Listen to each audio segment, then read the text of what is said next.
Shiv Sehgal of Edelweiss is here with us to help us understand the market setup right now. Shiv, this is a big event. We've always seen rise in volatility ahead of this event, but this time, surprisingly, things are calmer. Or do you think that weakness, whatever had to come, had already happened, and hence things look calmer now? Hi, Ajay. Thanks for having me on the show, firstly. But I think your opening statement was probably very apt. It's a very defining moment in the next couple of hours in terms of the U.S. elections, right? So it seems the world global markets predominantly in a very large holding pattern. We saw some recent volatility going into month end in October, which can be expected, as we approach one of the second half of this year's biggest event in terms of both politics and geopolitics. And it's no surprise that most investors, are awaiting clarity on the U.S. election and whether the incumbent wins or Biden can kind of, come on top. But as you said, it seems most investors are pretty much on the sidelines. We have seen that when we are speaking to investors as well. And in terms of just the U.S. elections, as most of your viewers would be aware, most recent polls published, in the last couple of days paint a very relatively consistent picture, with Biden holding a strong national lead, and it's been consistent for the past 1 or 2 months, and a smaller but still a solid one among the key battlegrounds as well. And what's interesting to vote, as I mentioned when I was on your show last time, was that this is the first time we'll have, a large majority voting in terms of mail-in ballots. And if you see the data that's emerged from the polling respondents, it's kind of very clear as of yesterday evening, almost 95 million Americans had cast their election already. And if you compare those numbers to 2016, that's 70% of the total votes cast in 2016, which was about 136.5 million. So most polls are predicting that about 160 million Americans will come out. And, that to me is a very good turnout, at this time around. And, in terms of just the markets, yes, I think there is little doubt among most market participants that the worst case scenario for markets would be a contested result, which a lot of market pundits have been talking about. And as I also mentioned previously, markets hate uncertainty, so that inherently breeds more volatility. So it'll be interesting to see how the geopolitical world or the political landscape looks in the US in the next 24 to 48 hours. Whether we'll have a result this time around tomorrow or we'll still be waiting is a big question mark. For India, what really matters is are some of the expectations from either of the government that wins. Bottom line, so if I were to look at markets, I would be looking at whoever the incumbent is the winner. Are the favorable U.S. trade policies for India intact, right? Or do we see a more favorable stance from the new president if there may be a new election? The other point is, which I think is pretty much priced in markets, is that Federal Reserve's low interest policy will continue, and that will help India in terms of inflow of cheap capital into Indian markets. And the last is the geopolitical support with the broader standoff that we have seen with China and our neighboring countries.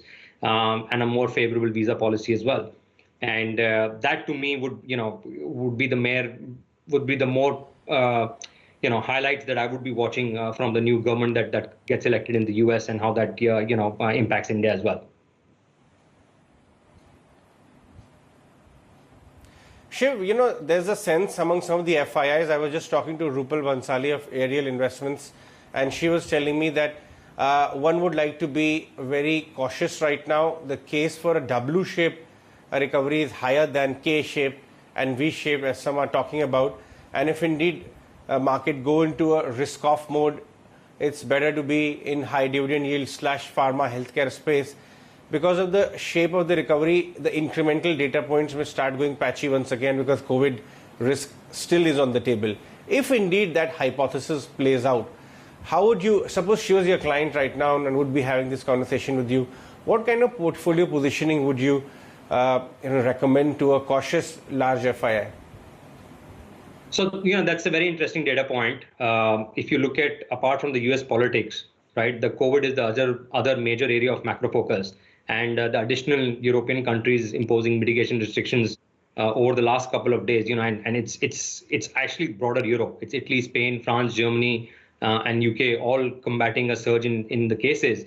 And this was talked about, in peak of summer as well, where more scientists came out and said that the second wave is more likely as the developed world approaches or northern continent approaches winter. And we are clearly seeing that emerge in the last couple of days, which is putting a dampener on global growth. But as I would say that although vaccine hopes are acting somewhat as an offset as well, and while markets reacted negatively in the initial spurt when cases, I think UK is going to come up with a more restrictive, stringent policy in Thursday as well. But so far, markets remain quite sanguine and quite hopeful in terms of the broader policies. And let me put things in perspective. One, for India, the reality is that the major macroeconomic standpoints. Yes, August was a bit light, but September and October, the data points coming out, the GST collections, the manufacturing PMI that came out yesterday in India with 58.9 is it's almost at a decade high. So these are data points, and our channel checks when our analysts are speaking to corporates and different suppliers. The rural economy in India over the last couple of weeks has held up, or months has really surprised. So I would say that at the Nadir in March and April, while people were very I would say pessimistic, things didn't actually play out that bad. And as we are getting hopeful, I would say that a lot is kind of priced in the market as well. But as we get clarity in the next couple of days in terms of the biggest political event, I think the world may look a lot different. And don't forget that either way, as I said, what has stalled markets is also the fact that the stimulus measures in the US have, the talks have kind of been in stalemate since September. And as we approach clarity in the US elections, I think by end November or mid-December, the stimulus measures that would come out from the US, whether it's 1 trillion, 1.5 trillion or 2 trillion, there's also talk that if Biden wins both the presidential election and the Senate, the number could be as high as 5 trillion. That would be a big kicker, not only to the US, but the emerging markets that we've been talking about as well. And in terms of that perspective, like in terms of emerging markets, if you look at where FI has been putting money, India and China are the only two markets in the entire Asia Pacific region that have positive inflows for year to date. India has seen about 6.5 billion inflows. And coming to your question on portfolio positioning, I think most companies this time in earnings, the earnings season is still going on. Most companies have surprised positively on that revenue as well as EBITDA front. Also, what's encouraging is the management commentary, where the focus is incrementally shifting from in March, April, May, it was all about cutting costs, but now they're all targeting growth. And if you look at the beats to miss ratio, 50% of the companies in corporate India have beaten their profit estimates by more than 5%, and almost 25% have reported in line or better numbers. And the disappointment has only been in about 20% of the market. So to me, the data points coming out of cements, there have been a tremendous management commentaries there over the next couple of months as well.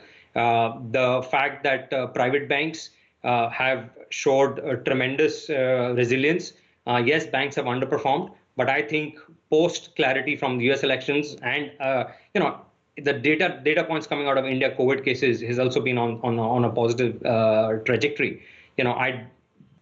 Negating the fact that the winter in India doesn't see a similar jump as the developed north continent is seeing, I think the worst is behind us. And let's not forget the fact that corporate India today is far better prepared and than they were in March, April, and they have been shifting their stance and putting structures in place and policies in place to mitigate the pandemic effect. And we are seeing that in this earnings season. So we remain quite robust that the worst is behind, and the data points coming out of the rural economy, and even the October data points in terms of real estate transactions picking up, even in urban cities. All these are green shoot elements that are indicating that markets will remain on an upward trajectory. And as I had mentioned previously, that to me the real test for demand in India would be as we approach Diwali. The pent-up demand cycle has already played out, but the commentary coming out of most corporate India is actually quite robust. So I think the festive season is actually going to be quite a positive surprise. On the channel. Before we take a break, let's hear out Bandhan Bank management after the results, the kind of commentary they're sharing for outlook ahead.